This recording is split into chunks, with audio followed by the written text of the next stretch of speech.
Greetings, wrestling fans. Welcome to the Squared Circle Maniacs Pro Wrestling Podcast. And here are your hosts, the Hot Pockets impresario, Johnny Bottles, and the neckbeard psychologist, Dr. Don Wayne.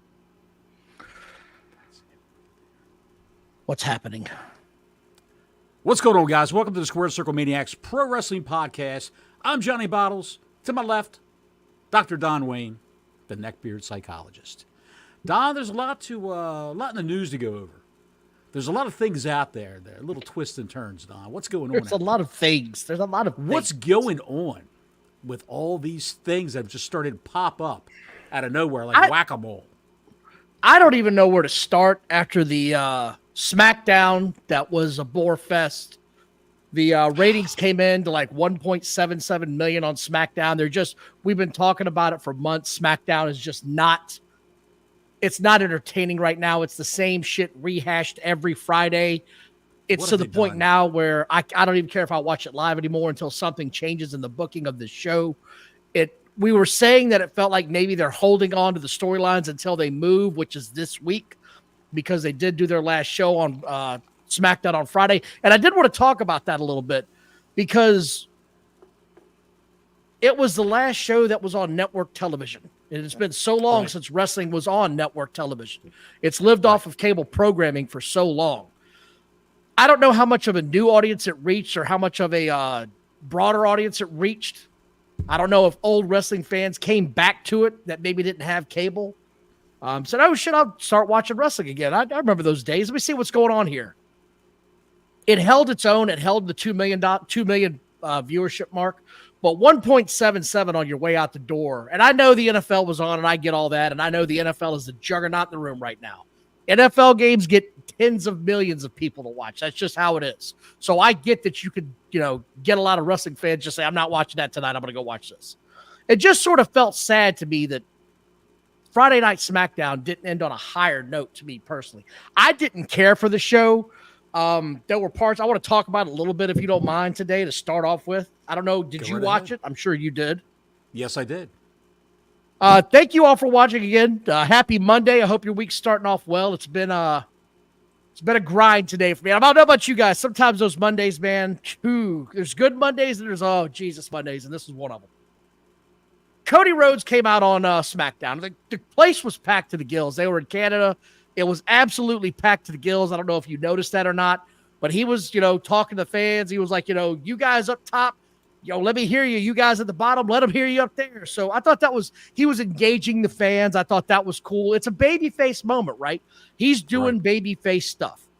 He looks over at what's his name and welcomes him back to SmackDown. The announcer, help me out here, Bottles. It's been a long day. Michael Cole looks over Cole. Yes. Back. Glad to see you here. Mm-hmm. He put over Owens because when this show started, they recapped the Bash at Berlin, which again, it wasn't one of those huge PLEs, but it was good enough to get by on. We talked about it. 3 out of 5 ain't bad. So they recapped that. Pretty much this is what I wrote down. He's doing the typical baby face shtick, like he's staying to the norm. You sort of expect this. And then Sikoa comes out with the Bloodline, and I'm tired of this, Bottles. I heard he came out dressed as Hikaru Shida. Is that true? Dude, I still can't get past her dressing up like him, and nobody's saying a word. Like, no one said, you probably might not want to dress like the guy that's on the biggest wrestling program in the country right now. They might pick up on what you're laying down there. But yeah, he comes out, and I watched this segment because I was very curious about it. Did you watch the segment? Do you remember how it went down?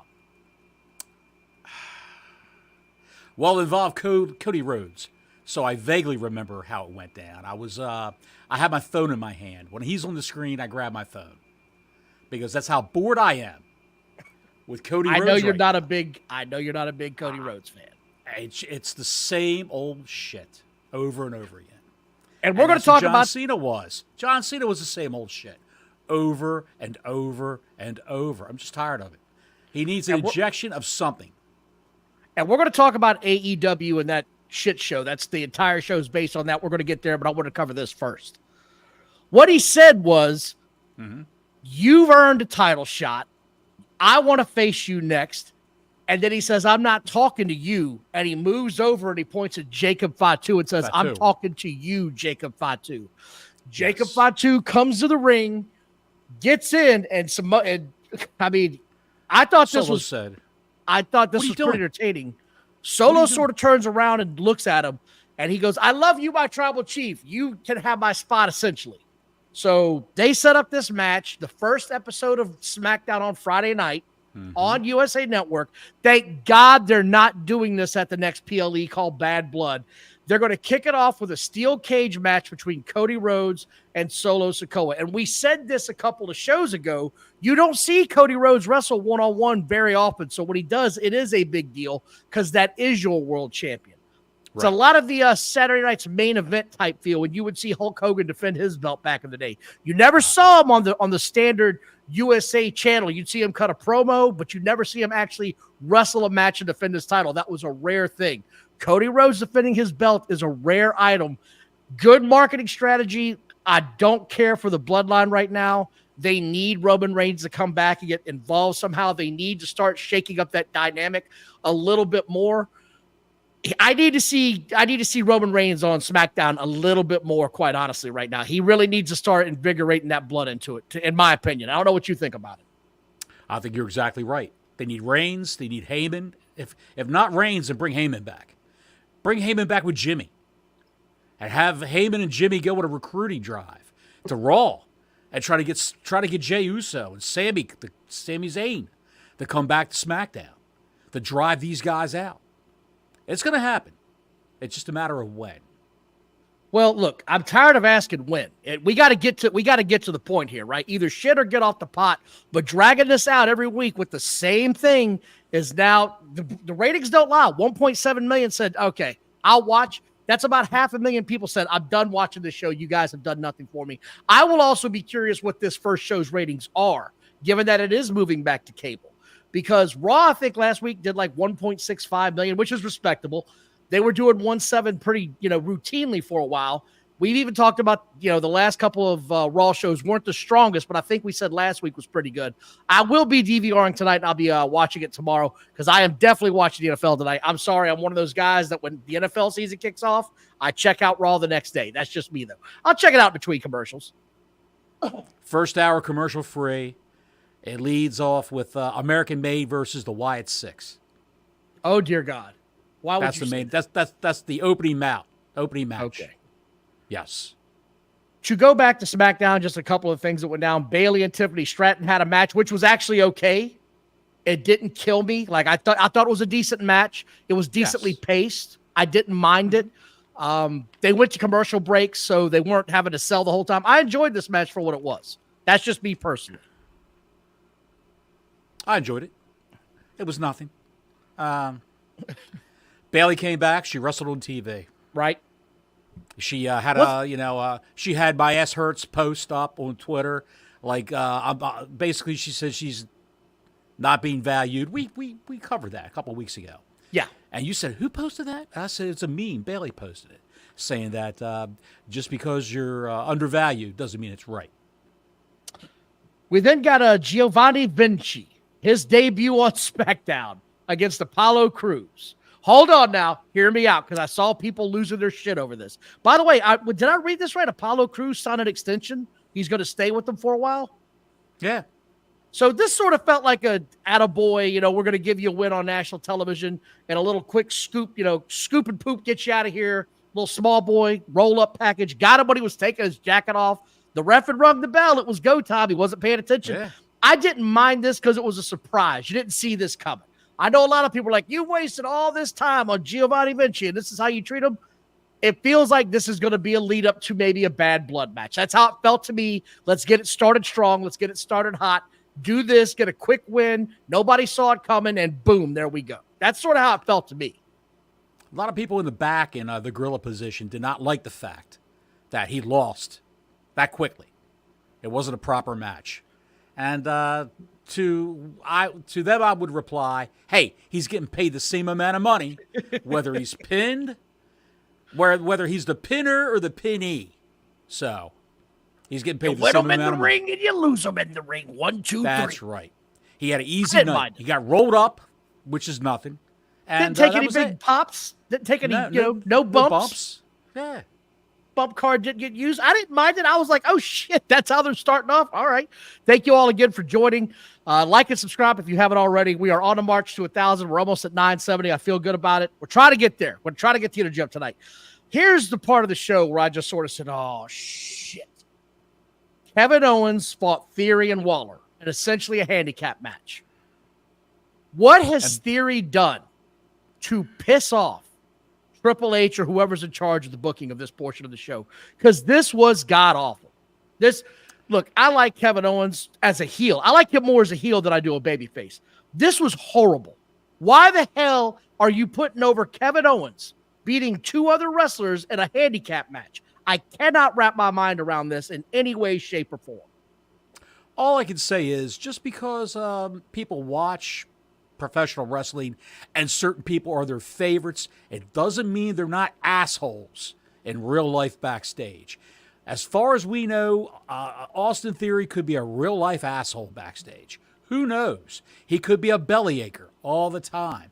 Who knows? I'm not saying I know anything or we know anything. Not saying any of that's true. It's just a possibility. He could be the biggest pain in the ass. Like Sami Zayn for years was the biggest pain in the ass. So was Kevin Owens. That's true. They would nickel and dime Vince McMahon to death with, what's my motivation for this scene? What are we doing for this? It's like method acting almost. What are we doing with this? What are we doing with that? Now, when you want me to say this, what words do you want me to enunciate to put all the emphasis on? For God's sakes, pal, go out there and say it. That's all Vince would say. Sammy would just, why does he look like Fidel Castro? He would grow that long beard. He wore the green army fatigues. Theory has something, though, Johnny. Theory has that intangible it. And I don't understand why they're doing him like this. It feels like he's being punished because he was a Vince McMahon guy. Right. McMahon liked him. Right. Punished because he's one of Vince's boys. I guess he came up at an NXT, and all of a sudden Vince saw him and said, my boy, that's my boy.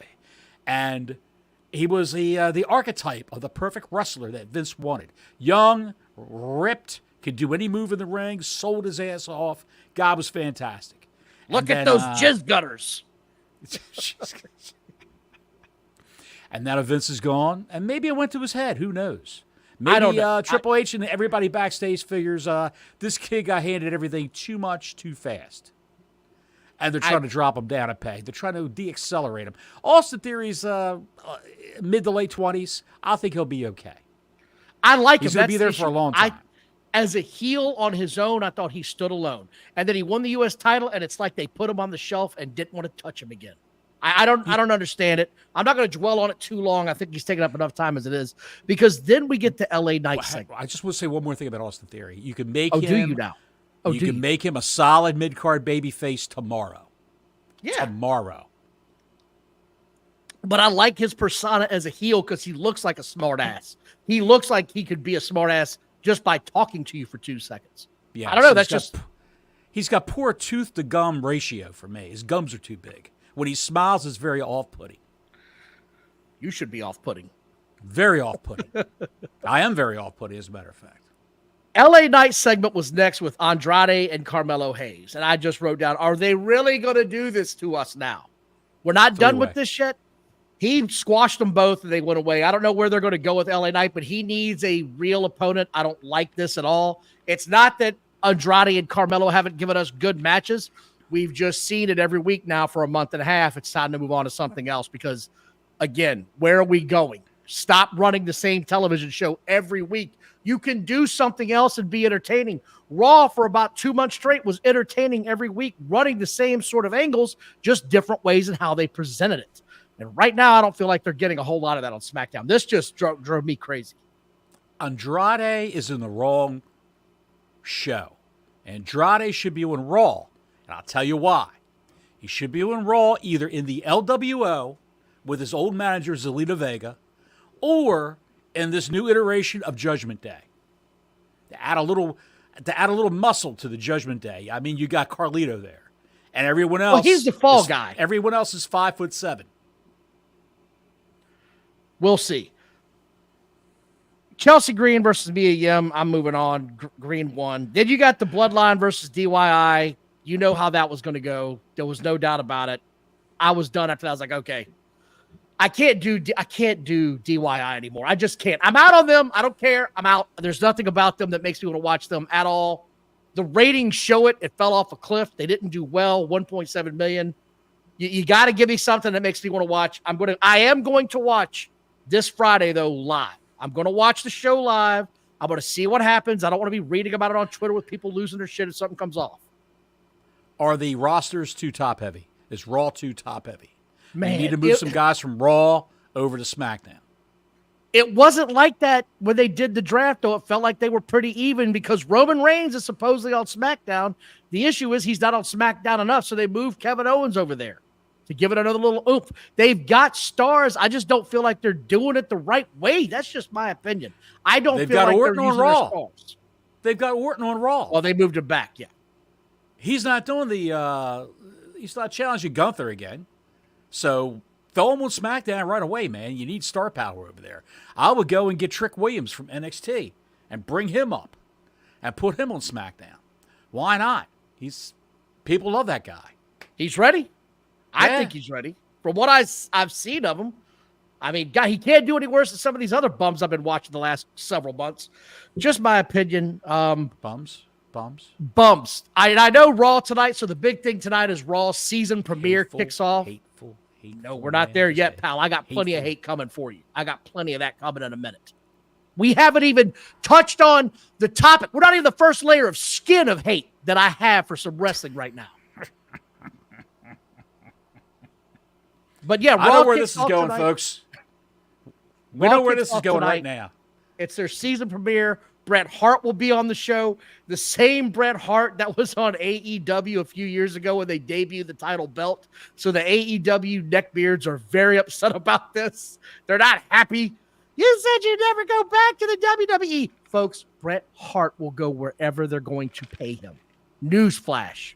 He takes it as a job. They're paying him. He's going to show up. Really that simple. What's the over-under he dyes his hair for the show tonight? Oh, 100%.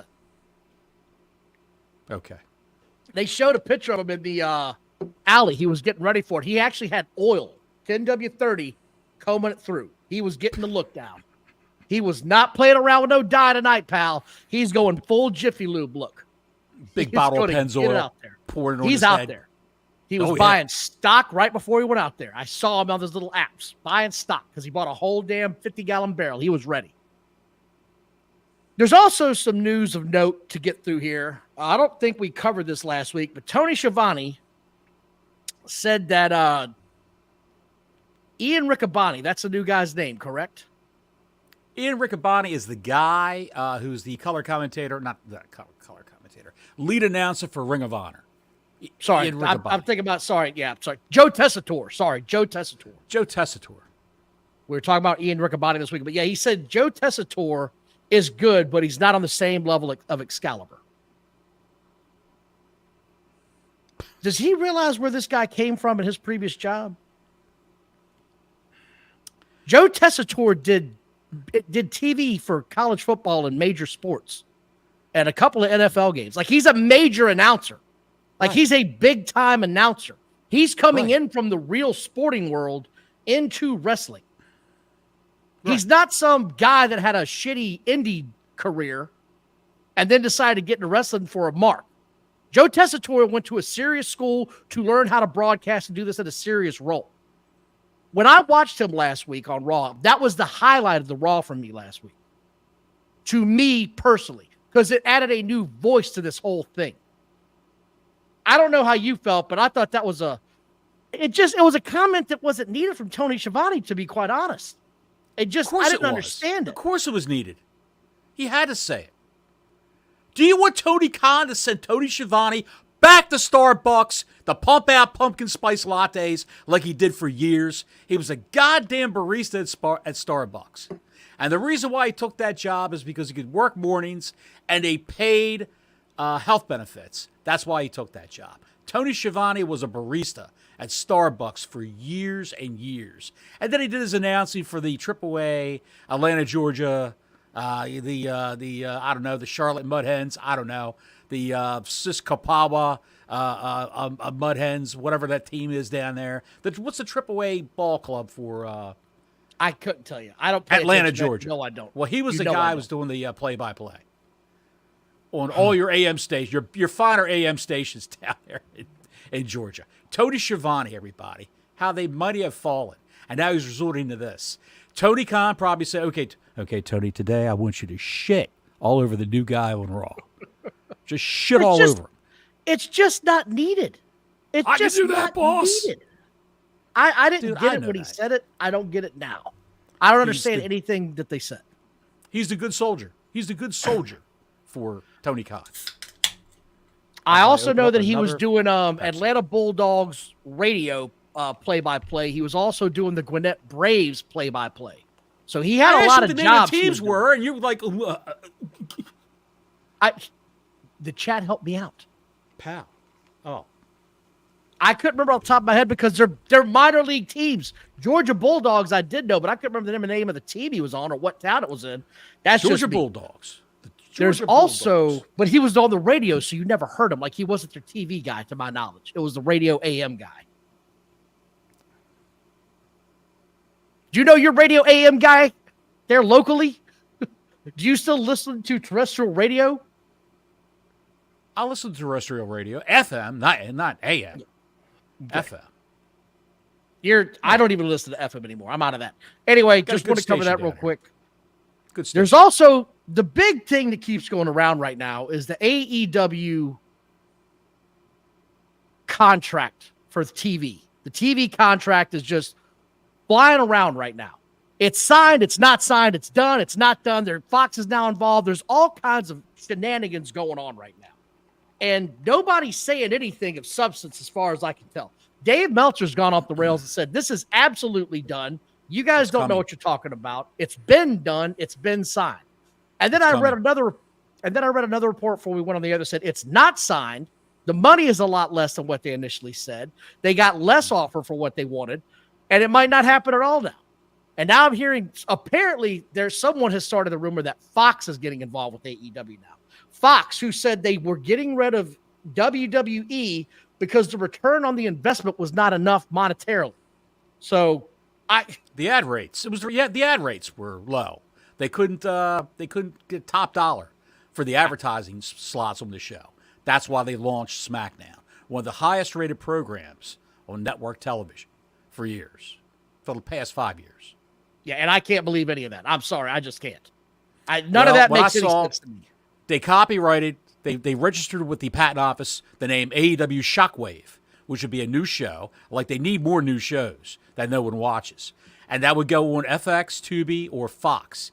And Fox is not going to put on another wrestling show. So I would say FX or Tubi. Does Fox have a stake in Tubi, I would assume? I don't think so. I don't believe they do.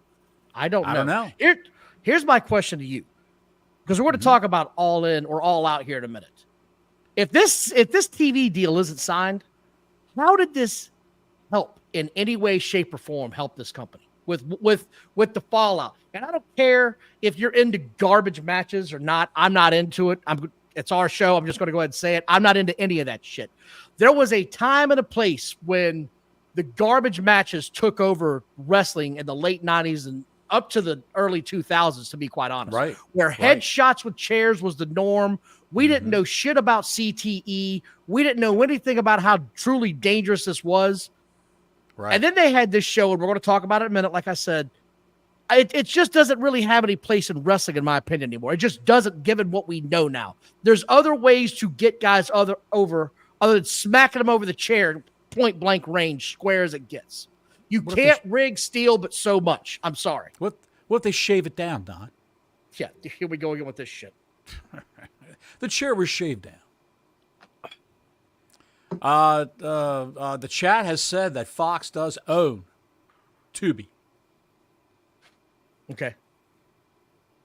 Go there then. Go to Tubi where everybody will watch for free, where you get no ad revenue, whatever. Anyway, that's what's going. Yeah, I know. But again, who's watching Tubi? Let's be honest. Who's watching AEW? No, well, apparently nobody, because they did what, 170,000 on their Friday show for Collision? 143, something ridiculous. 165,000 people watched Collision when it was up against Smackdown. Rampage was actually up a little bit. I think that was 182,000. A little bit up over last week. Two shows that are swirling the drain right now. Collision and Rampage. And by the way, like we said, with the Warner Brothers Discovery deal, the offer that they have on the table does not include Rampage. It includes a 1 hour Collision, not a 2, and a 3 hour Dynamite is what they want to do. And they're getting less money than what they got in their initial deal. Denisha is very anxious to talk about AEW. Thank you for the super chat. We appreciate it, Denisha. Don Bottles, AEW All Out was disgusting. They are running Swerve. They're ruining Swerve's career using a real needle and using a reel was also disheartening cinder block to hit him in the head. I hated it for him. I just hope Swerve's not injured, Don. I don't think he's injured, but it didn't do him any favors in the long term. I guess we could go. Chair shot didn't do him any favors by no means. But I guess we put this off long enough. I guess we got to talk about this. I'm not going to go through every show. I just want to touch on, because I didn't watch this shit live, but I've seen enough videos now to know I'm glad I'm not going to buy the replay either. And I have no need to want to see this. Did you watch this, Bottles? What's that? All Out. Did you watch All Out? Yeah, so you watched it. Okay, so you did watch it. So you can give me a better play-by-play. I don't want to go through everything. I'm not going to cover that. I watched it. I had my phone in my hand, and it was a night of heatless matches, except for the main event. The main event had heat, and it also had the most garbage wrestling in it that you could see that night. That was the hottest act they had was Page versus Swerve Strickland. The rest of it was all shit. All of it was shit. Which goes to show, drive the point home. It was needless. It wasn't needed. People wanted to see this match happen. You could have used the ring and the cage as your weapon. None of the other shit was needed. It was garbage on top of this. It's just totally not needed, man. Why? Don, if you had a wrestling company that had a pay-per-view one weekend, your biggest of the year, you're a WrestleMania, okay? Then the following weekend you have another pay-per-view. What sense does that make? What still don't understand that. From a marketing standpoint, I still don't understand that at all in any way, shape, or form. I still don't understand that marketing ploy. It makes no sense whatsoever. No sense. It's like WrestleMania, and then 2 weeks later you have SummerSlam. What are you doing? What are we doing Let's do it here? again. Let's do it again. We did it then. Let's do it again here in front of 6,000 people. I did want to cover this one. MJF beat Garcia and is going to be leaving again for an extended period of time. MJF is, in fact, leaving AEW supposedly to go shoot a new movie that he is going to be in. Did you see this? That's the rumor on the street. Shooting the movie, but I heard he was leaving. Daniel Garcia actually... Garcia was pinned in the match by MJF, but then Garcia got back up and pummeled MJF and did a neck injury, head injury gimmick to him and to write him off TV for a while. Garcia was supposed to pin MJF in this match, but Garcia has not yet signed his contract. He's not signed. You read this where? I read this from Fightful. He is not signed. They were going to go ahead and put him over. It was even a Wrestling Observer. They were going to go ahead and put him over, but since he hasn't signed the contract, they had MJF beat him, and then he got revenge on MJF. Okay. I don't know how much of that I believe, but I'm not going to go into that here or there. Meltzer said it's got to be true. He's also reporting fake deaths and spreadsheets that don't mean shit, so I'm not getting into any of that. There was one thing I want to talk about as well, and I'm sure you saw this, the Nightingale versus Statlander match. Yes. Hold on now, before you say anything. I got two things to say. One, suddenly the Mexican title wasn't up for grabs in this match. I'll let you, give me a minute. That wasn't up for grabs. I have no idea why. I'm sure you've looked into it. I'm going to let you tell me why. The other part about this match, the one thing that I saw over and over again, was Statlander coming off the top rope outside to hit Nightingale on the table. Nightingale was supposed to move, was apparently too slow, and Statlander ended up Tony Hawk kick flipping her right in the dome, hard as shit, knocking her to the floor, and then went through the table anyway. Statlander went through the table. Her butt, her pelvis, and the small of her back hit the floor. And right away you could see the lightning bolts shooting through her back, coming out of the top of her head because it hurt so badly. And it took her a while to get back up again. She was they were both pretty hurt from that maneuver. But Statlander took the worst of it. If you would have saw it, Statlander really took the worst. I did see it. It looked, dude, I saw her legs whip around Nightingale's back and dome her. She literally Tony Hawk kickflipped her ass in the back of the head. Wapow! Gone. Nights out, ho. It's over. Knocked her ass silly with that move. Why are we doing this? And I saw it ended. They were bloody. They were bleeding everywhere. Light tubes. She grabbed, Willow Nightingale grabbed like 3 or 4 light tubes that were duct taped together with black duct tape at the bottom so you could pick it up and hold it like a lightsaber. And she whacked Statlander over the top of the head. And the girl wrestled the remainder of the match, and you could see the fragments, the shards of the glass still stuck in her hair, all around in here on the crown of her head. It was crazy. And she was cut up on her back, Statlander, her knees, any place where you could see exposed flesh in that little outfit she had on. I will say she had like these big shin guards and knee pads on. She was smart in that respect, but she should have wore jeans. Should have wore jeans. It was a Chicago street fight. They usually do. Yeah, but she had on ring gear. So I know, I saw that. I don't know. I also saw the thumbtack spot, which was absurd. Like, why? Oh my God. Every match on this card, it seemed, had some sort of a crazy ass gimmick or another. Gimmick after gimmick after gimmick. These things are for shock value when you could sit there and go, oh my God, look at that. Oh, light tubes. Oh my God. The girl's busted open.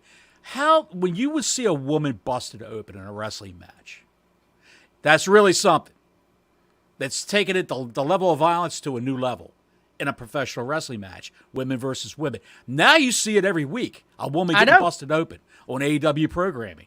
Now you see guys get cut, just the camera's right there while they're on the floor cutting their foreheads, giving themselves a haircut, trimming their eyebrows. It's just ridiculous. It's absolutely ridiculous. When you take away the shock value of the violence through repeatedly shoving it down our throats, there's no more shock value. You're just going, light tubes. Oh, yeah, she's bleeding again. I don't want to see it anymore. I just don't want to see it anymore. It's ridiculous. That crack that we'll talk about it when we get to the main event. Good, because that's all I really wanted to cover was the main event next, because this thing was filled with so much trash. Oh, hang on a minute. Sorry, Danielson. Sorry, Danielson. We got to talk about Monet also. Monet versus Shida. Oh, we so don't have to, though. Monet has turned into one of the worst women's wrestlers you'd ever want to see.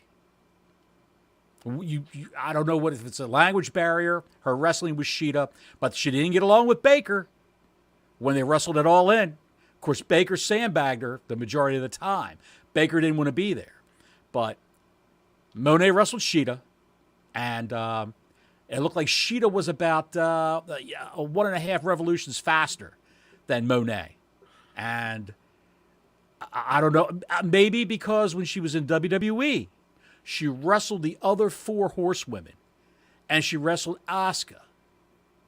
She wrestled premium opponents that she grew up in WWE wrestling in NXT.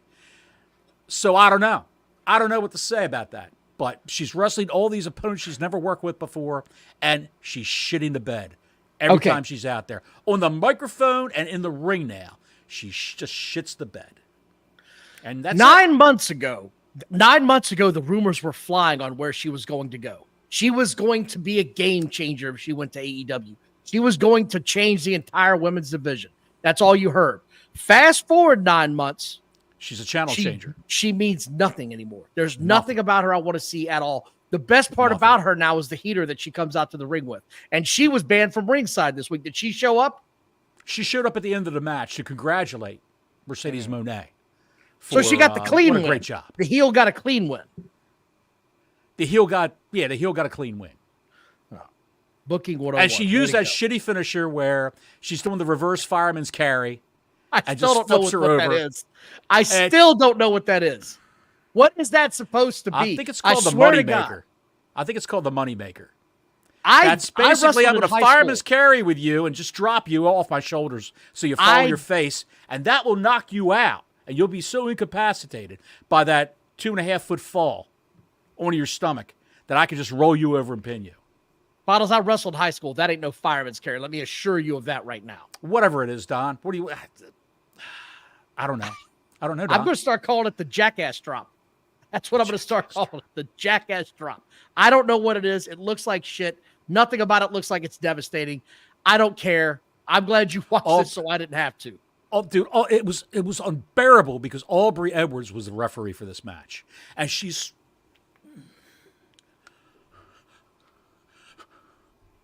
all of her gyrations. All the gyrations, all the jazz hands, all this bullshit. I couldn't take it. But I toughed it out. Speaking of toughing it out, thank you all for watching tonight. Please like and subscribe. We appreciate you guys. Hit that notifications button. I got lights going on in the house now. Shit's getting weird. Motorhead, thank you, Don and Bottles, for all your hard work putting the podcast together. Thank you, fellow SCM brothers and friends and the tribe. Thank you all for watching. Sherry hit the switch. She did. Now it's gone again. Danielson Turn it back versus on, Sherry. Jack Perry. This had some interesting moments from what I've seen. The key being the referee assisting Jack Perry kicking out of a move as he was counting two, about to count three. I have never in my life seen some shit like this go. You heard me correctly. Let me say it again. The referee moved his leg off in the small package, or whatever it was that they were in, so that he could kick out as he went to count three.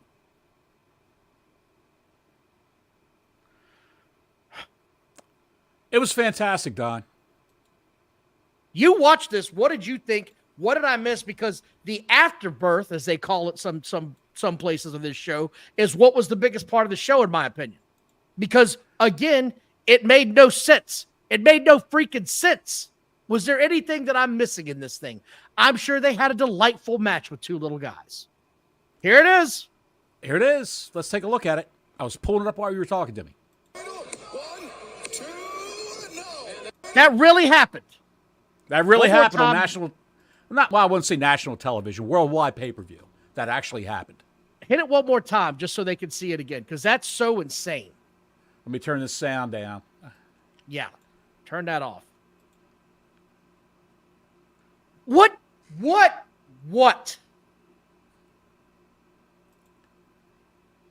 Jack Perry sucks. He's lost in the ring. Lost. He's good in tag team matches with Luchasaurus because there was another guy there to, I guess, guide him through things, to talk about, to remind him of what to do. This kid's totally lost. He's totally lost. He wants to be a cool heel. He's concentrating on that. He's got no aura. He's a little guy. The battle of the little men, you could say, right here. Battle of the 5'7". If Perry is indeed 5'7", I think he's 5'6" personally. But how bad is that? It's horrible. It's horrible. He literally pushed his leg off to let him know, hey, I've counted two. You've got to kick out now. Shit like that would, if you and I ran a wrestling promotion, shit like that would get you taken off TV for a month. Well, shit like that is what you expect to see if you and I ran a wrestling organization. You'd see that kind of shit if we were running it. I don't expect this from a billionaire who could hire great refs and bookers. I don't expect that. Jack Perry should not be in the position he's in right now. He should be gone. He should be gone from that company. Well, gone. He cost them. He brings nothing to the table whatsoever. You tell me, their biggest star. Just right, and you tell me something good about Jack Perry. Something good about Jack Perry. And I'm not talking about females talking about Jack Perry. I'm talking about you tell me something that's good about Jack Perry, of why he's worth keeping around in this wrestling promotion. He doesn't draw a dime. All his segments on TV, people change the channel. They go back in the kitchen for a drink or whatever, or a sandwich. No one watches the shit. When he's on Rampage or Collision, no one watches that. Of course, nobody's watching Rampage or Collision now anyway.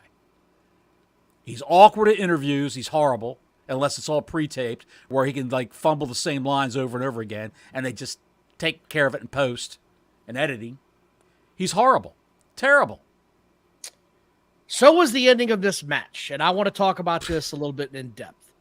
Killswitch comes out first, am I correct? And then power bombs or choke slams Danielson, because out comes Christian Cage, who's going to cash in his casino chip for a immediate title shot right now. He's going to take advantage of it. So I guess their chip in this company is sort of like the money in the bank when you get the briefcase, right? You can cash in a minute. Right. I don't think it was always like that. I think this is what it's evolved into. Now, if you win that, you can cash in your chip anytime you want. So fine. Right. So out it used to be a predetermined match. A predetermined match they could use it for. So now out comes Christian Cage, and the Blackpool Combat Club, out of nowhere, stops him from going to the ring. With Pat. Now with sardines. Oh, sardines. Now this stinks. No, now with Moxley. With Moxley, who hasn't been there the whole time. He's been coming back with the chick, whatever her name is. I don't even care to remember. Marina Shafir. And she was there also. I don't know. She was there also. So they come down to the ring, you think, to sort of help out Bryan Danielson. No. Instead, Moxley puts a bag over his head and begins suffocating him in the middle of the ring, while Marina Shafir looks around like she is going to do some serious damage to somebody at any moment. Pat is gently holding back Wheeler Yuta in the corner ever so gently so he can't get in the ring. Give him a nice little hug so he can't do anything. And they're literally committing a murder on live television. I have no idea where this came from. I don't know what this is about. Claudio Cesaro jumped out of the ring, and he was holding back security. I don't know what the shit this was about. I don't know why it happened. There was no lead up. It's just, it's essentially, okay, I'm going to come out and shoot you on national television. That's our angle now. There was no explanation. Just suddenly they turned on him, and Moxley suddenly back in the fold. None of this made any sense. And I know people talked about Terry Funk and Ric Flair back in the late 80s when they had a similar angle. Hold on now. I want to get down this to it. Jesus. Well, hold on now. Here's what I'm going to say. If you remember, that almost got them kicked off the air. That almost ruined WCW on TBS. That was a bad angle then. It's a bad angle now. It wasn't wrestling-esque back then. It was completely nonsensical. Where I'm going to put a plastic bag over your head and try to murder you. Again, there's limits to how far you take something. Ted DiBiase bashed in what the hell is his name? What? Jim Duggan's car with a bat. Duggan, yeah. Bashed in his car with a bat one day when he was having a match to send a message to him. He didn't try to choke him with a bag while he was having a match or right after. I didn't like the Terry Funk spot then. I don't like this now. I thought this was garbage. I thought this was backyard mud show-esque. Nothing about this appealed to me. No explanation of why he hates Bryan Danielson, a guy he fought alongside for years. No explanation. Just, hey, I'm going to throw a bag over your head. I wish this whole show would have been on TBS. That way they could have cut the picture-in-picture of a commercial for hefty trash bags. Did I summarize this up enough? Because this was so bad. It was such dreck that when I saw it, I couldn't believe what I was seeing. Did they learn nothing 40 years ago? You don't do this kind of shit on TV. You see this at your local indie promotion. That's what this is, your local indie promotion, where you would pay $20 for a seat, go in and sit down for a good 4 hours of shit like this. That's what this was. It's an indie show on worldwide pay-per-view. That's all it was. No more than what's that death match promotion? IWA, is that still around? I have no idea. Ian Rotten's IWA. They could have had a 3-hour, 4-hour block on worldwide pay-per-view. You would have got the same buy rate, and you would have seen the same bullshit. LC Killer 17 says, after the main event, I am done with AEW. I said this, I think, last week on the show. I'm tired of trying to find the lining in this company. I'm tired of trying to find the good in it. I'm with you, buddy. I'm done with this company. I'm done trying to look for the positives. I'm done trying to hope that anything is ever going to change as long as Tony Khan is running this shit show, because he lets every bad idea that they come up with get on television or the pay-per-view and ruin it for the majority of fans. This had no place in this company. Had none. The talent that's in this company. The talent. And they do shit like this. On to Swerve and the Page match, because this is where it all just sort of came unglued. And I don't want to talk about the match in depth like it was anything other than a human junk ball race where everybody was throwing everything at everyone.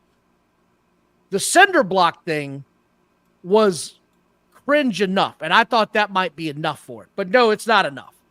Then we had Swerve putting him through a table with his finisher. I didn't think was terrible. I thought it was a cool spot, actually. But then we get Hangman Adam Page sticking a syringe through his jaw. Now, I didn't see it come out the other side. You said they did.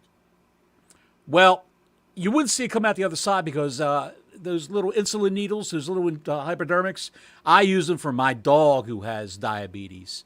And the end of that thing, the needle part of it, is very, very thin, very slender, hard to see from a distance, Don.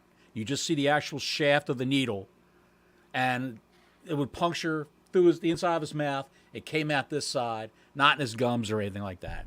And you wouldn't see it come out because they're not that long. They're only like that, I'd say, that long.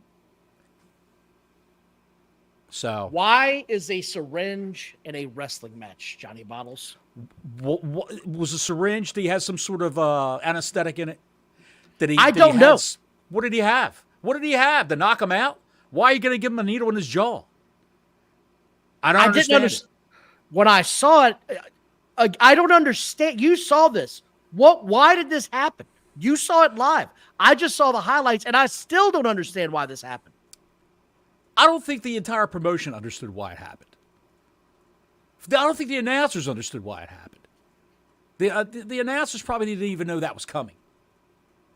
He just pulled a needle out of somewhere, out of an orifice, and shoved it in Swerve Strickland's jaw, in his mouth. Made no sense. Made no sense whatsoever. I could see if it had some sort of liquid in it. Like, I don't know, like Kool-Aid or whatever. He's going to inject that into him. And water with food coloring. You could do that. Water with food coloring. Wouldn't hurt. So let me ask you. The cinder block part, I still haven't seen, but I keep hearing about it. What happened with the cinder block and Swerve? Because I still haven't seen it. Power bombed him on a cinder block. Small of his back hit the cinder block. Page got power bombed. They took turns falling on the cinder block. Hold on now. Before you continue, was it a real cinder block or was it, a working cinder block? I can't believe I'm saying this about a wrestling company. Was it a working cinder block or was it real? I don't know what you can make a cinder block out of to make it fake. If you made it out of, most people would make it out of styrofoam. But if you power bomb the 250, 260 pound man, it would break apart. And it didn't break apart. He just got power bombed. I'm sure there was some crumbling here and there, but not like if you not like if those if you get a big package from Amazon, you get the big chunks of styrofoam. You could just stomp on that and it breaks into like 8 or 9 pieces. But guys in the chat are saying it was a real cinder block. I believe. I don't know. I didn't see it. I'm glad I didn't see it because it gets worse from here. Because I don't even step on a Lego, let alone get power bombed on a cinder block. Okay.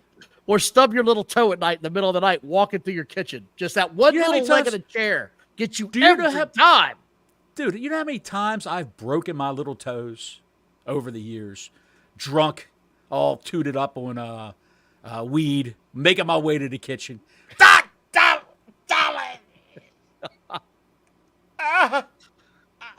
Mrs. Bobs is going, what is wrong with you? You've done it again. Why are you doing this to yourself? Why are you getting so drunk? It wasn't on purpose, I assure you, when it happened. I was watching AEW All Out. I had a drink. So we're not done yet because, no, they're not done yet. They're not done We're yet. going to go ahead and take a chair, take a steel chair, and we're going to fry Swerve Strickland's brain like an egg with a... Be sure to turn the volume off. I don't want this shit getting out. Volume's down, pal. Go ahead. Here it is.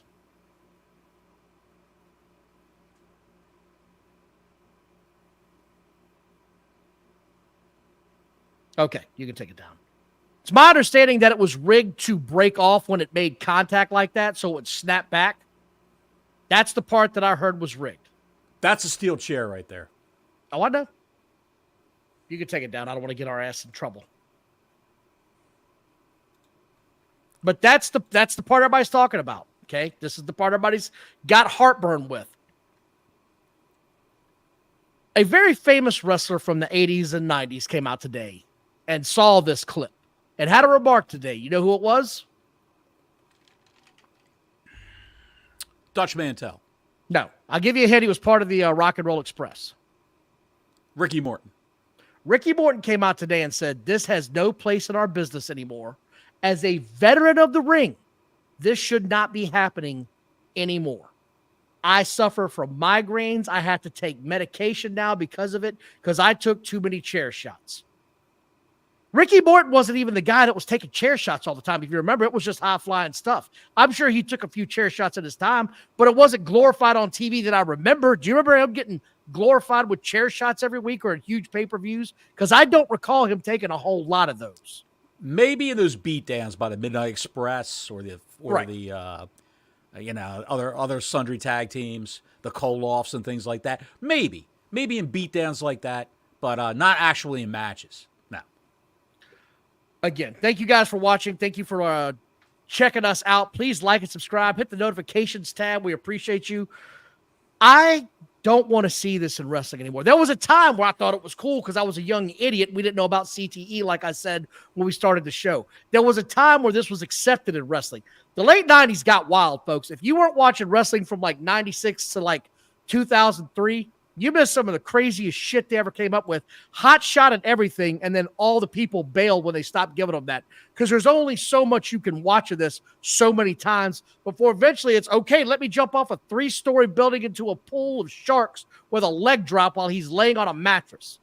I don't understand any of it. I didn't like this. I don't want to watch this anymore. I don't care if this company falls flat on its face. I just do not care anymore what this company does.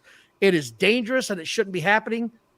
The other part that I want to talk about was Mark Henry saw the ref throwing his leg. Oh, and wait, before I move on, there were people commenting on the Rock and Roll Express's comments that this has no place in business, trying to explain to a ex-wrestler how this is safe in today's environment.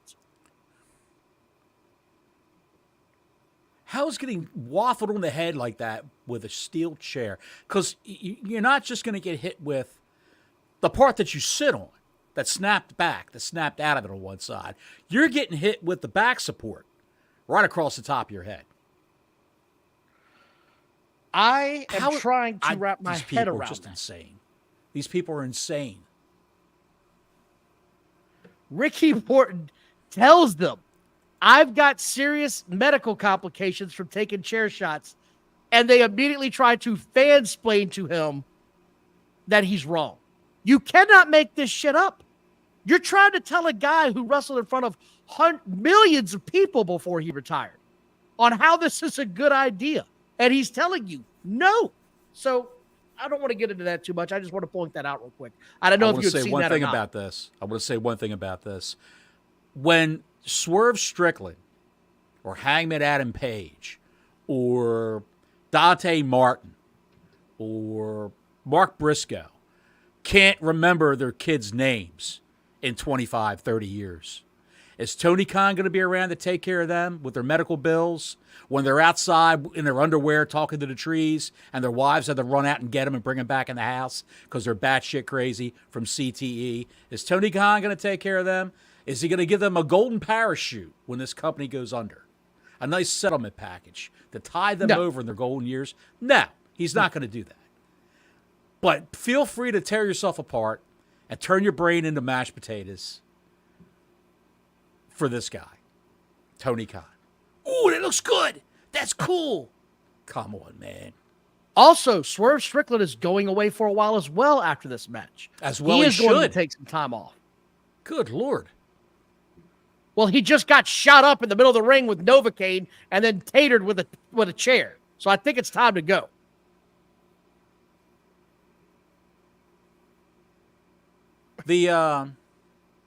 I'm shocked as a fan this was allowed to happen given what you know today. It's all a different bunch of, just a bunch of different people putting segments together for this show and all their other regular shows. And Tony Khan, I'm sure he doesn't oversee any of this. None of this. He doesn't oversee any of it. Hey, we're going to do a spot with a cinder block in the main event. Oh, that's cool. That would be cool. That's great. Give me another White Claw. Come on. Tony, you got to take control of your company. And we're going to talk about, well, the ref did stop the match. He stopped the match. Yes, he stopped it because he said he's knocked out. Yes, that was knocked out. He couldn't continue. So look for another match eventually between Hangman Adam Page and Swerve Strickland coming soon somewhere, sometime this year. But then they had the media scrum, Don. Oh, yeah, by the way, I'm glad you brought that up. AEW has a lawsuit pending, and no one asked about it at all. Not a single person in that media scrum asked about the lawsuit that they were just hit with or what they're doing to get it right. Not a single person. And yet these same journalists that you see every week at the WWE shows on the press scrums are forever asking about the Vince McMahon sexual allegations charge. Every single one of them, every time. So don't tell me that you're not biased. Just don't. I'm sorry. I'm not even doing that. But I'm sure there's something else you want to talk about. One thing they did ask, Don, is where's Britt Baker? And he said the name Britt Baker 50,000 times in his long, convoluted explanation as to where she's at. She's been a viable part. Britt Baker's been a viable part of this company for years. She was just an all-in. Britt Baker was an all-in, wrestled Mercedes Moné. It was a great match. And Britt Baker, she rehabbed herself from injury. She's coming back. She came back. We're great to have Britt Baker as a part of AEW. And Britt Baker will be featured in the future on AEW when she comes back. And Britt Baker's an asset to this company. And Britt Baker. All right, I get it. Yes, it was like that. I get it. And everybody probably sitting there going, what the fuck did he just say? When he came out right away, he basically set the guidelines for what you could talk about. It wasn't a regular media scrum. They didn't bring any celebrities out. They didn't bring out Hangman Adam Page, no Swerve, no Danielson, no Moxley, none of that. It was, who was it? One of the backstage interviewers, female backstage interviewers, and RJ City, and I forgot who the other guy was that was out there. And they vamped for about a half hour, maybe 34 minutes. And then Renee Paquette came out. Basically, those three guys were told, get the hell out of here. Stagehands straightened up the table, took water bottles down that were used. Renee Paquette had a really worried look on her face. And Tony Khan came out with a very, very worried look on his face. Like something bad had just happened backstage. And she says, okay, Tony, we're going to turn this over to you. Congratulations on a great night. She patted him on the shoulder. No smiles. It looked like they were driving to dinner, a couple driving to dinner, and they just saw a dog get run over by a car. Well, the rumor is there was a backstage altercation that apparently happened that no one can confirm that it happened. But it was apparently between a producer and somebody that wasn't on the show that night. So I don't know what the hell to make of that, and I'm not going to read too much into it. I don't know what the hell's going on. They're probably doing a promo, taping a promo backstage. And the guy wasn't on the show. There were a lot of people that weren't on this show. Another person conspicuous by their absence on this show, Chris Jericho, was not on the show. Malachi Black and the House of Black were not on this show. I've heard rumors that was Malachi. I heard rumors it was Jericho. Nobody knows nothing. Backstage. And no one knows Nobody nothing. knows nothing. They're keeping it all quiet because Brawl Out. Do you remember what happened at Brawl Out? Yes. There's a fight every year at these All In and All Out shows. So it's tradition now. Somebody brings the pizza, they pick two guys to fight, and everybody watches. And then somebody says, I was afraid for my life. It's a tradition now. That's right. We've got over here Philo Beto, accompanied by, what was that monkey, the orangutan at every which way but loose? I can't remember. Clyde the orangutan. Yes. Philo Beto and Clyde the orangutan versus BJ and the Bear. Uno. Evil Uno. BJ I can see him fighting Evil Uno. Oh, my God. Just awful. Awful. Bottles, it's the hour now, and I got nothing else newsworthy. I want to talk about this because I thought it was relevant. I don't have anything else to talk about. Do you have anything you want to empty real quick? Because it's about that time. Raw's coming on, and Monday Night Football's around the bend. Are we going to talk about the furniture? I just want to know if you're actually going to buy one of these. I might get this Collision Stealth recliner. It comes with a portable toilet right in the center. I can't. No? Why are they selling furniture? Who thought this was a good idea? Who'd have thought Young Buck tennis shoes were a good idea? Who the hell thought that? Well, look, I like those. I would like to have an old school pair of either Nike or Reebok pumps myself, but I'm not buying it because they're selling it. I'd buy it if the other people are selling it, like the actual companies without their names on it. I don't know why they're selling furniture. I didn't get it. I still don't get it. Do not show that picture. Do not. I'll definitely show that picture. Do not. I'll leave. I want no part of this. I don't know where your head's at with this. I'm just saying that Daniel Garcia looks great. He's in training right now. He's got a tryout with NXT. He's going to be Daniel Garcia, American Patriot. God almighty. He looks great. No, get off my screen. It has no use. Oh, my God. I'm out of ideas. I got one more thing. One more thing. You remember on long Twitter Monday making the rounds when Bobby Lashley got released? Well, he didn't get released. He just didn't. He didn't re-sign his contract. MVP didn't re-sign his contract. However, another person from the Hurt Business just re-signed with the company, Cedric Alexander. Who we said? He's in NXT. He re-signed with the company. MVP clarifies he never called Triple H a racist. It made the rounds that MVP said Triple H was racist. I never said that word. I never said that. You show me the quote or the caption where I said that. Somebody made a comment on my social media about how he books black talent. I just said, you see it. Okay. I never said he's racist. I never said that at all. He didn't say it. He just inferred never anything I said. I want to make that very clear. If you're watching, you got that sound bite here first. Okay. He insinuated that the man was racist. Yes. I'm sorry. It was inferred. It was inferred that the man doesn't like black talent, doesn't know how to book black talent. He's got a hard on for black talent. None of that's true. I guess he figures that the whole act ran its course. You heard what Vince said. Denisha had a question she wanted to ask.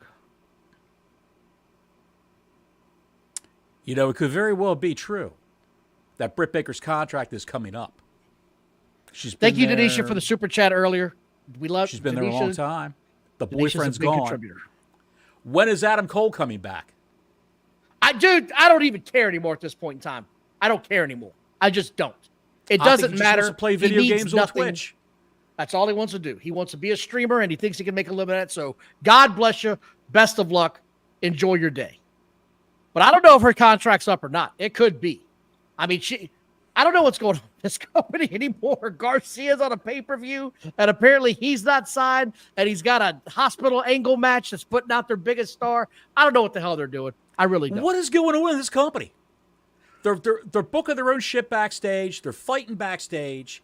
The women hate all the other women. The women's locker room's all in turmoil. But they always put these feel-good videos up where they're singing songs, some TikToks, and all this other shit. in the back with Soraya and Harley Cameron, Sky Blue, and all the rest of them. Anna Jay. I guess they figure if we parade around in our ring wear, you'll think that we're all getting along good together. Bottles, I'm out of ideas. I want to thank everybody for watching tonight. We wanted to cover this real quick. We will be back Thursday with the show. I want to thank you all for watching. Thank you for the super chats. Thank everybody so very much. Please like and subscribe and hit the notifications button. Like I said, hoping to come back Thursday with a brand new show. Everybody enjoy Monday Night Football or wrestling tonight. Your call. I might flip back and forth between both. I know one guy that would never flip back and forth. Until next week, Gordon Soley saying so long from the Sunshine State.